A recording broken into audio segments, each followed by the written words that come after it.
Welcome to NarrativeNook audio tales where enchanted stories come to life. If you enjoy our stories, please subscribe, like and share to support our channel. Enjoy listening. Exactly. We'll be sure to offer you all the help you need, no matter what it takes.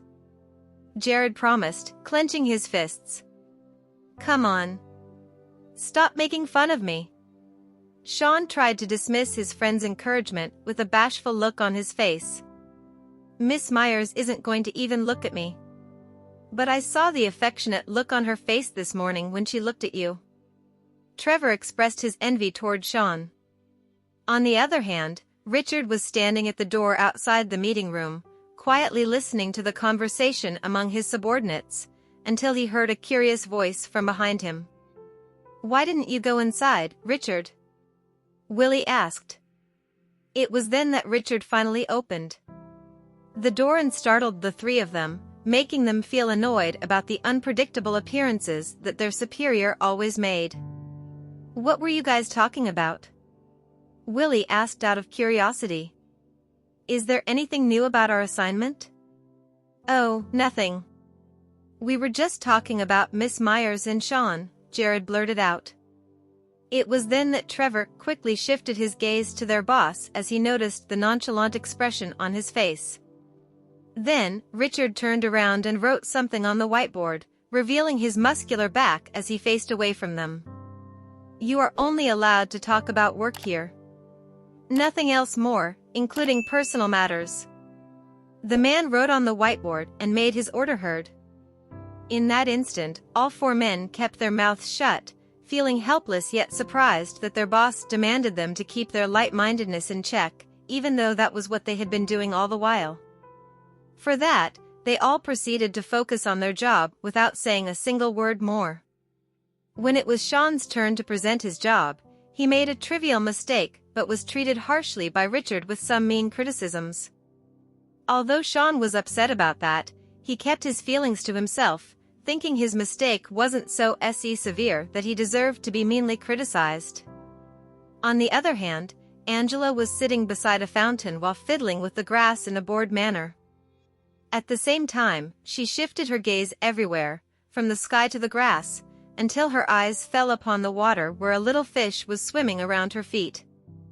At that instant, she was tempted to catch it out of a whim, so she extended her arm to reach it. However, the fish looked as if it was trying to toy with her, dodging Angela's catch and forcing her to bend over for better reach. Nevertheless, she suddenly lost her footing and accidentally plunged into the depths of the pond. The lady found herself drenched from head to toe in a disheveled manner. At the same time, she lost interest in catching the fish, but when she looked back at it in the water, she felt as if she had been tricked by the animal. "This fish was trying to fool me. Just wait and see. I'll be back with a net next time," Angela said in frustration and made her way toward the base's entrance. Since Angela was wet, she was desperate to get a shower. Nonetheless, when everyone saw her state, they all asked her what had happened in a concerned manner, to which she explained that she had just fallen into the water. While Angela later returned to her room to get changed, one of Richard's subordinates entered the meeting room to deliver some documents and casually told the five men about what he had just heard. "Miss Myers fell into the water just now," he stated casually. "What? Is she hurt?" "I'm not too sure, but she definitely looks wet from head to toe." The next second, Richard sprang up from his seat and opened the door, leaving the meeting room in a hurry. In the meantime, his subordinates were left wondering where he was going as they exchanged gazes with each other. Angela went into Richard's room with her clothes in her arms. She hurriedly turned on the shower because she felt extremely cold as it was fall now. Richard pushed the door to his room and heard the sound of water coming from the bathroom.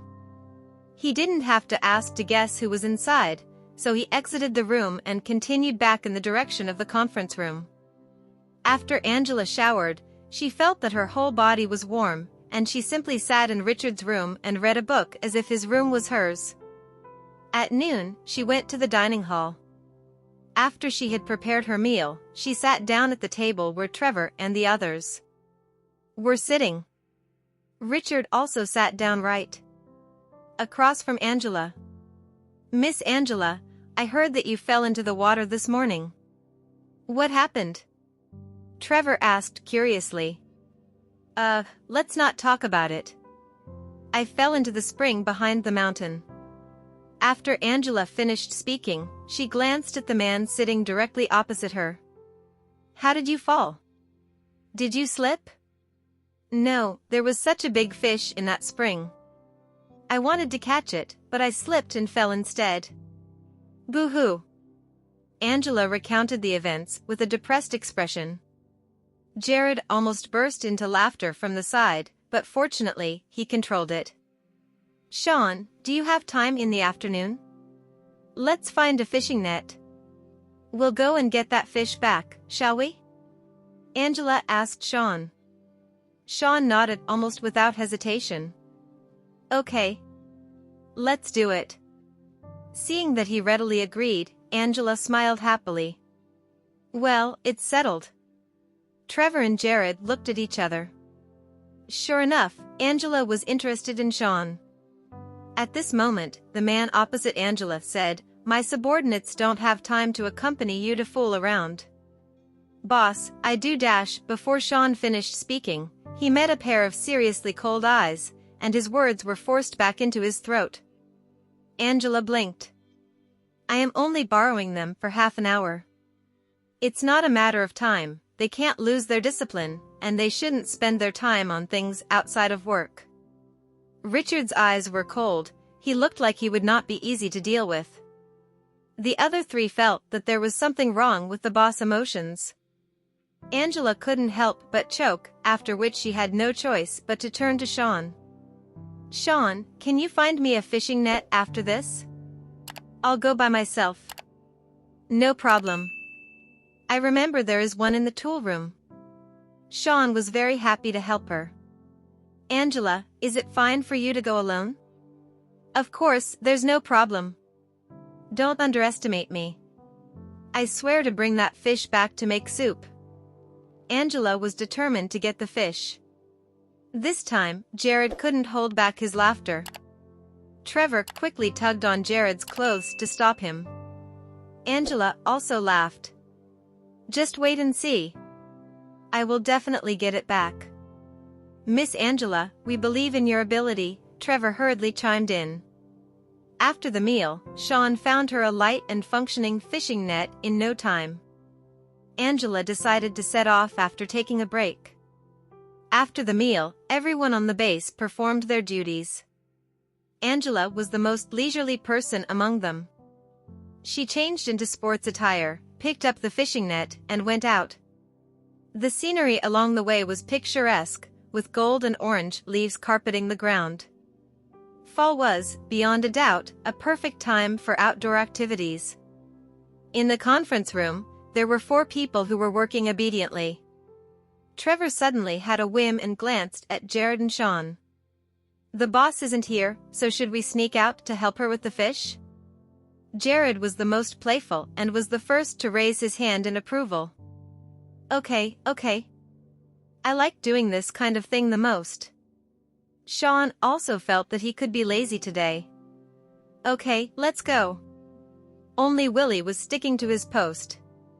He told them, "Make it quick, alright? I'll cover for you all in the meantime." "Okay, Willie. You're my best pal." Trevor patted Willie on the shoulder, and the 3 of them hurriedly opened the door of the conference room. Next to the small mountain spring, the water was clean and clear. There was a fish the size of one's palm swimming there. It was very eye-catching as it turned over and rolled leisurely in the spring. Angela squatted down with a smug smile like a hidden hunter. "You can't run away now." After speaking, Angela stretched out her hand and put the fish net into the water, and then stared at the fish so intently that she didn't notice when someone approached her from behind. The man wrapped his arms around himself and quietly watched her clumsily fishing for the fish. Angela had gotten a lot of leaves in her net. When she was about to stand up to clear it, a male voice suddenly came from behind. "Do you need help?" Angela turned around in fright. There was a lot of moss under her feet, so her body lost balance, and she suddenly lurched toward the spring. Before it was too late, a long arm grabbed one of her arms and pulled her up quickly. Angela's whole body slammed into the man's well-built chest. Other than the pain in her nose, her head was dizzy from the impact, so she raised her head suddenly in anger. The man was worried about whether he had hit her with too much force, so he lowered his head. Their two faces were almost pressed together as their noses' tips faced each other. Moreover, their breathing came close together, and their eyes were looking at each other. It was as if the air had frozen at this moment. Angela's face flushed red to the roots of her ears. She was about to take a step back, but her feet were still slippery. Hence, she hurriedly grabbed the shirt on the man's chest as her body leaned into his. "Can't you make some noise next time?" "You'll scare me to death," Angela said angrily. Richard took her hand, and they came to the flatter ground on the side. "Fishing is not suitable for girls." "Then you help me." "Say that earlier next time." Angela smiled happily. At this moment, hiding behind a big tree 30 feet away were the three others. Their three pairs of eyes widened in disbelief as they exchanged glances. The suggestive scene just now naturally did not escape them. It seemed that their presence was pointless. Their boss had taken the lead in helping the damsel in distress. Moreover, just now, they had hugged each other so tightly. "Let's leave." Trevor waved his hand, and the other two walked away in the direction of the way they came. The three of them went back while chatting, and next to the spring, Angela looked at the man squatting there fishing for fish. He looked like he had removed his cold and inhuman side for the time being and became a little warmer. Her heart fluttered for no reason. She didn't care about the fish that caused her to fall into the water at the moment, but began to think about why Richard suddenly appeared there. Did he come for me? Was he worried about me? At this moment, the fishing net appeared before her, and the fish that was caught in the net jumped around, looking panicked. "Wow! You caught it."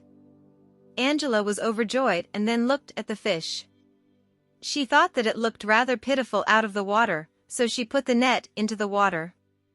The fish wanted to break through the net several times, so Angela sighed and said to it, "Since you look so pitiful, I'll let you go." After speaking, Angela turned the fishing net over and let the fish go directly while the man beside her looked at her speechlessly. Soon, she fluffed her long hair as she explained, "I forgive it. I won't catch it and make soup with it." Richard's gaze deepened a little. A girl exuding kindness was the most mesmerizing. Angela stood up, and suddenly there was a flash of light in her eyes. She hurriedly looked over at what was shining in the middle of the spring. "What is that?"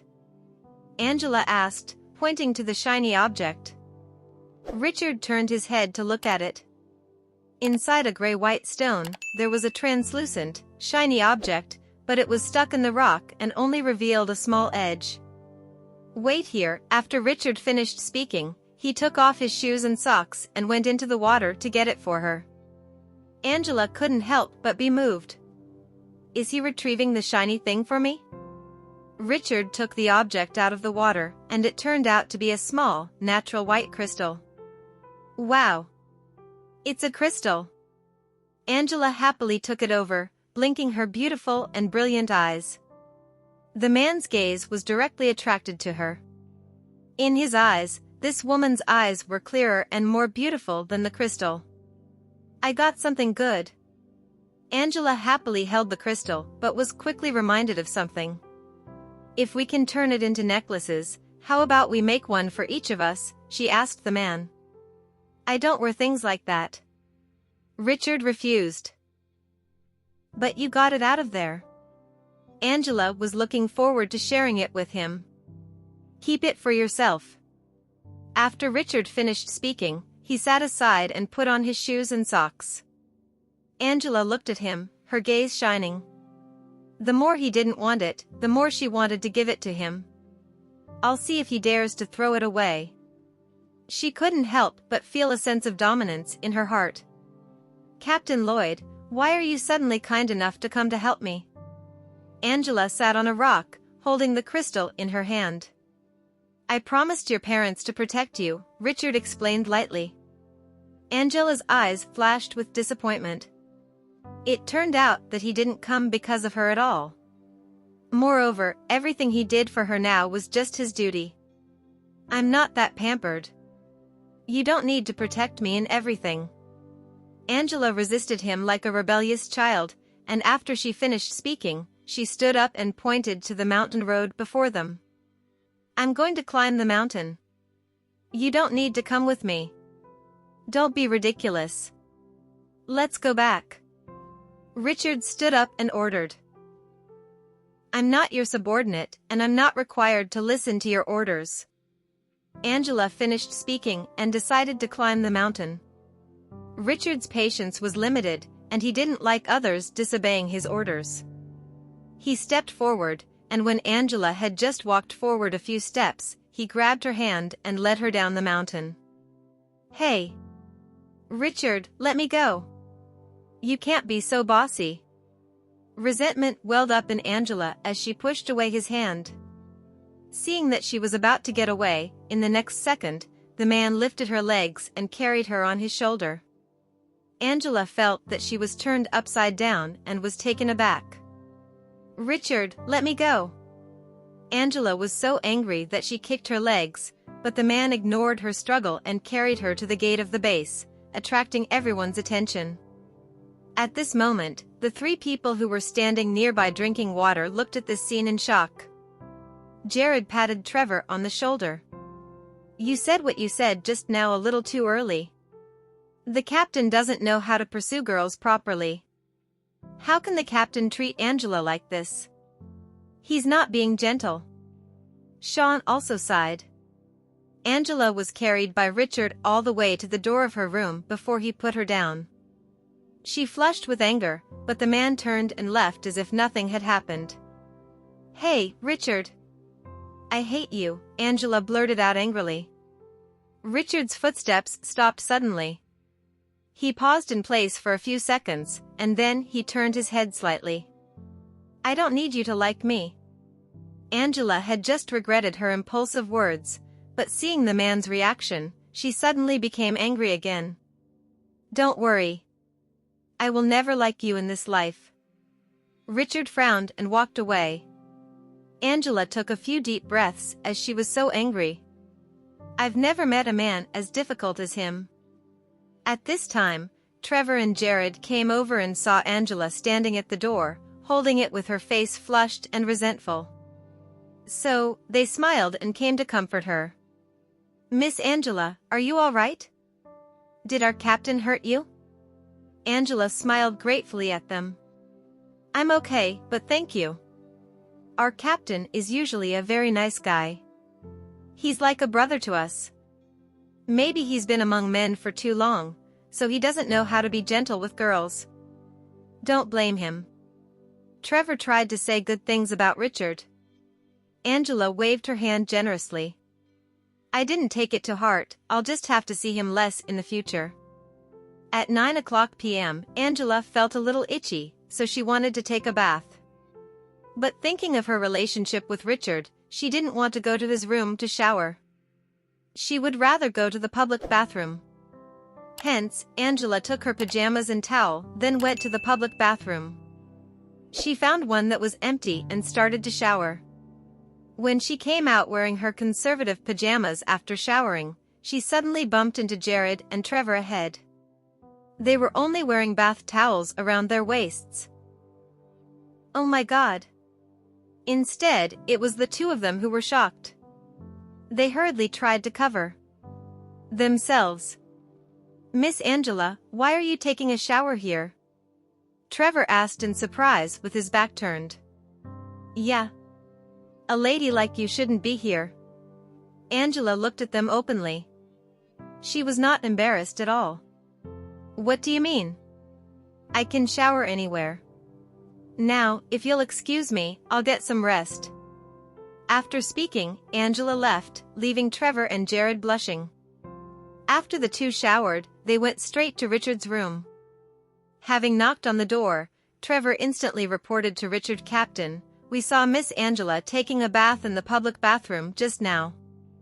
After Trevor finished speaking, he immediately covered his mouth and corrected himself. No. We saw Miss Angela going there to take a bath, and she ran into us." "Yes, we almost came out in our underwear," Jared added. "Fortunately, we wrapped ourselves in bath towels, otherwise, we would be embarrassed to death." Richard calmly listened to their explanation, but his face was still a little ugly. What the hell is this woman angry about? I only disallowed her to climb the mountain. With her physique, even if she can climb up, she definitely won't be able to come down. Now, at this time, she went to the public bathroom to take a bath.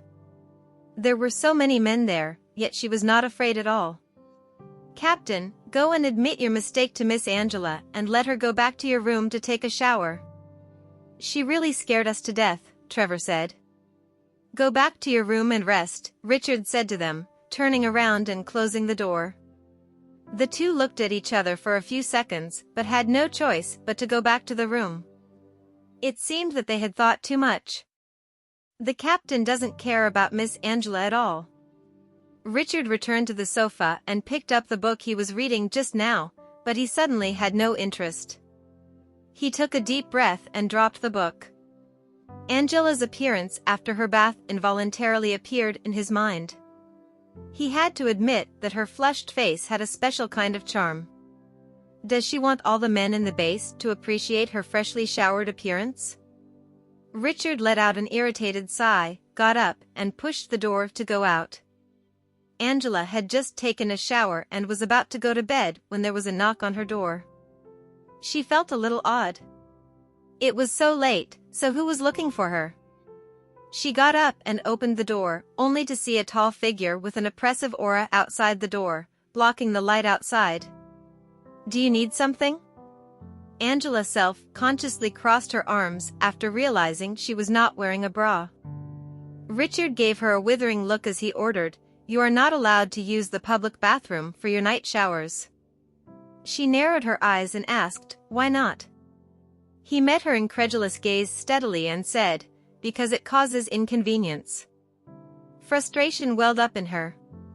She had already gone out of her way to not make trouble for him, and she could not understand why he was nitpicking on her still. He did not turn away and leave. Instead, he paused for a few seconds before saying, "I'm sorry I was harsh with you today." Angela blinked, clearly caught off guard by his out-of-the-blue apology. When she recomposed herself, she looked away from him and muttered, "Apology not accepted." "You wanted to hike, right? Be up at 6 a.m. sharp tomorrow, and I'll take you." "There," Richard said.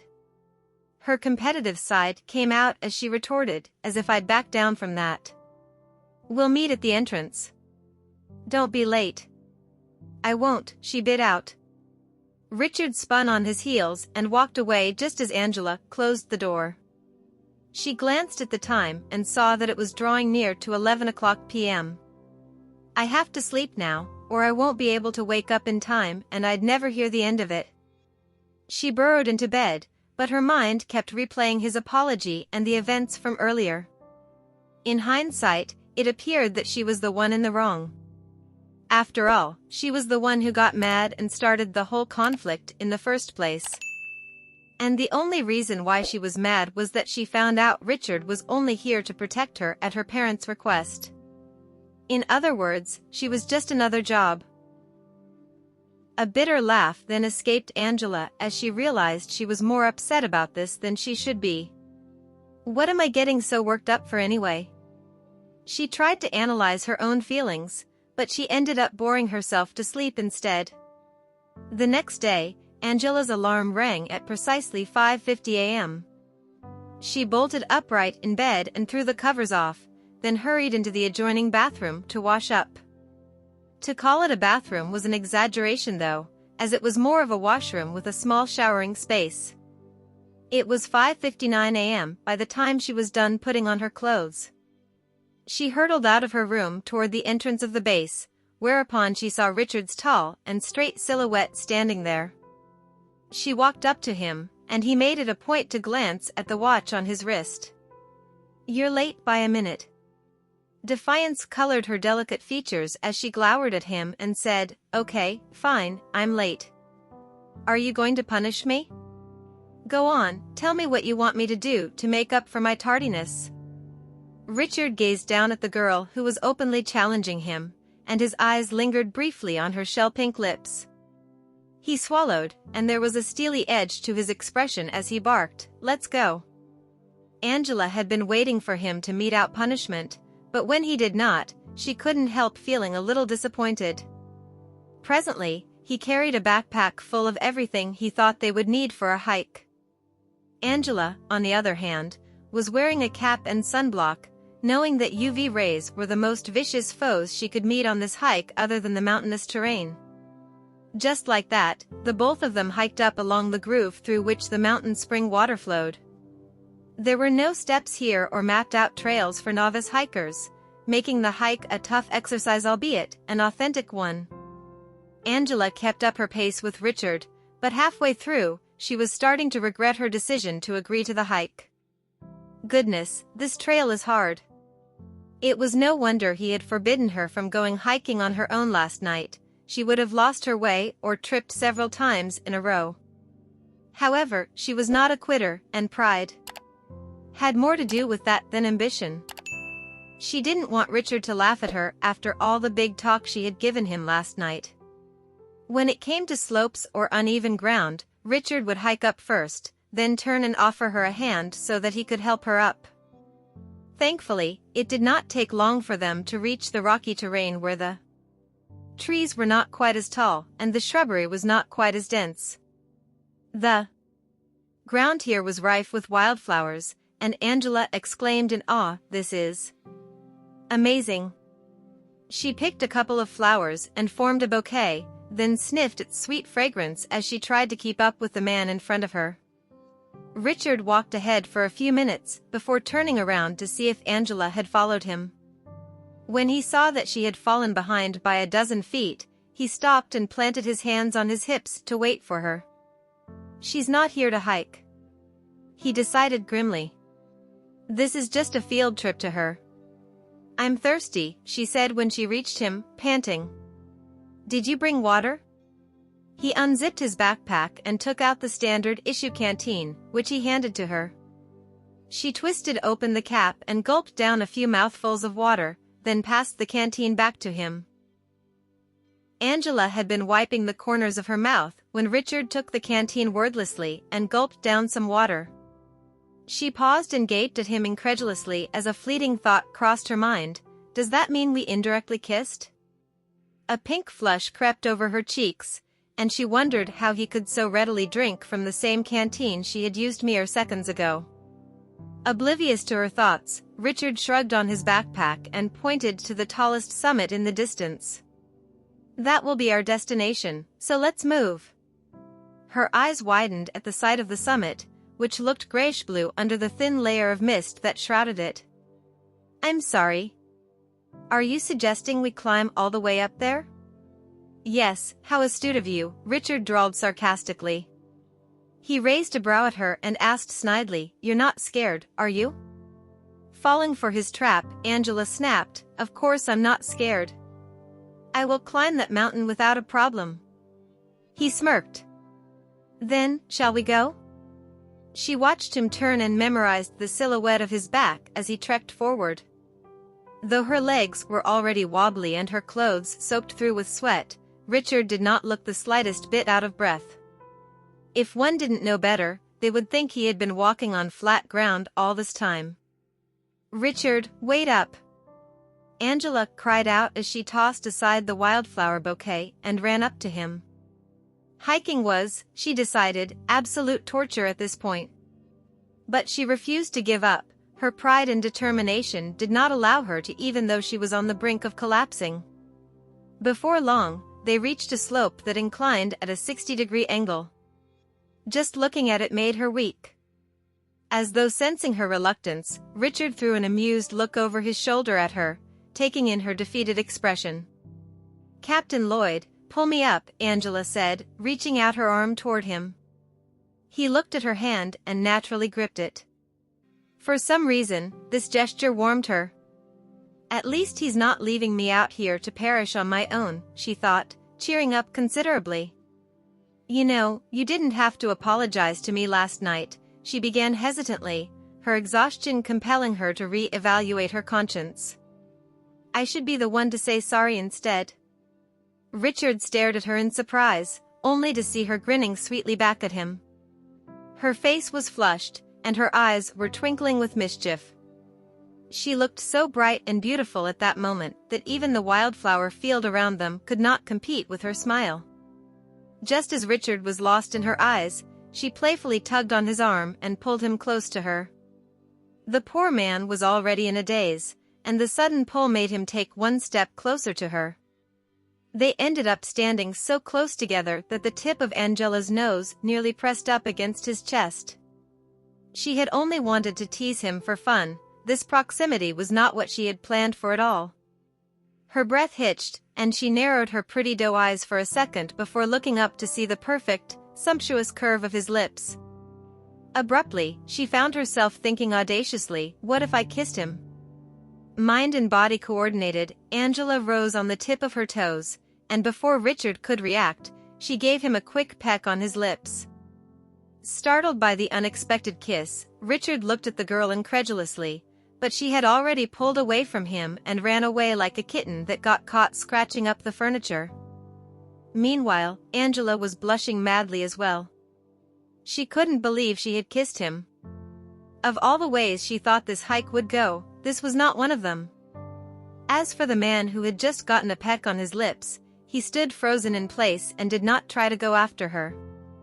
The soft touch of her lips on his earlier had stunned him, and he was having a hard time recollecting his thoughts. After a while of running, Angela slowed to a stop and panted as she turned to look at him.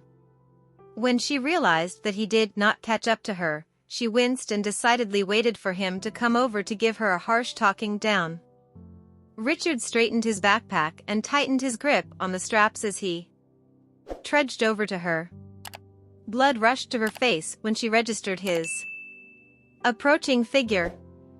To hide her embarrassment, she looked down and picked up a random blade of grass, then toyed with it to look busy as she sneaked a glance at the man's expression. If he looked furious, then she would apologize immediately. Much to her astonishment, however, he looked as stoic as ever when he came to a stop next to her. Upon seeing that she was running the flat of her thumb along the length of the grass, he pointed out, "Don't play with the grass, not this one, at least." "Huh? Why not?" She did not get to hear his answer before she broke off in a hiss. The tough and sharp edge of the grass had cut her finger while she was distracted, drawing blood. She tossed the offending blade of grass aside exasperatedly and frowned at the blood beading from the cut on her finger. Without a second word, Richard unzipped his backpack and produced a band-aid. He then cleaned her small wound with a piece of tissue before taping the band-aid on it. Angela was standing on higher ground, making her half a head taller than Richard and allowing her to look at him from an angle she never had seen before. She took in his defined brow bone and the straight line of his nose. He had his gaze down as he helped put a band-aid over her finger, and his dark eyelashes hid the steely look in his eyes. He looked almost gentle, the most tender she had ever seen him. Startled by the contrast between his present demeanor and his usual stoic self, Angela could only gape at him speechlessly. After a while, she blushed and said apologetically, "I'm sorry for what I did earlier. I hope I didn't offend you." She was filled with regret over how forthright she had been. "Just don't do it again," Richard said as he looked up at her, his eyes like two clear pools. He seemed unaffected by the kiss, as if it meant nothing to him, like a piece of lint on his coat. Disappointment flashed in her eyes as she pulled her finger away from him. Then, she took a breath and promised, "I won't do it again." He eyed her darkly for a second, then slung his backpack over his shoulders as he declared, "Let's call it a day and go back to base." She was not so prideful as to have no self-awareness, and she knew she could never make it to the summit. Nodding, she said obligingly, "Okay." With that, she took the first step to dismount from higher ground, but her foot landed on a wobbly rock that detached from the soil. She swayed, but before she could fall, a large hand gripped her shoulder and steadied her. Angela looked up at the man who kept her from stumbling and falling down the slope, but she felt defeated. Did the kiss mean nothing to him? Doesn't he feel anything at all? Richard let go of her shoulder, but offered her his hand as he said, "Come on, I'll hold your hand until we reach the foot of the mountain." She stared at his hand, and her mind wandered for a brief few seconds. He was always there when she needed his help, making sure she didn't get hurt.